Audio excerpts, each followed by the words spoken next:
Meski pengumuman mundur dari Partai Nasdem ini dilakukan Dani Pomanto secara tiba-tiba, namun menurut Dani Pomanto mundur dari Partai Besutan Surya Paloh dengan berbagai pertimbangan. Di antaranya, Dani ingin fokus pada keluarganya, mengingat anak pertamanya Aura sedang menantikan kehadiran anak pertamanya, sedangkan sang istri sempat sakit sehingga tak bisa fokus ke politik. Namun sejumlah isu beredar, Dani Pomanto mundur karena beda pilihan dengan calon presiden yang diusung Nasdem. Mengundurkan diri, tentunya dengan sangat respect. Saya mengundurkan diri bukan bermaksud apa-apa, tapi saya dengan sangat respect tinggi saya terhadap Nasdem, karena alasan keluarga dan karena alasan politik. Kenapa alasan keluarga?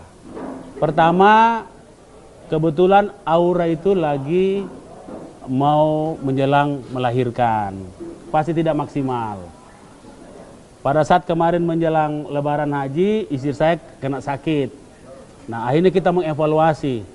Insya Allah ada cucu, kemudian siapa yang urus, akhirnya setengah-setengah untuk maju. Ini alasan keluarga dulu.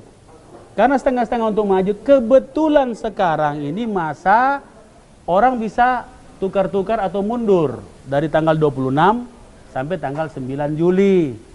Maka saya bilang kalau kau setengah-setengah,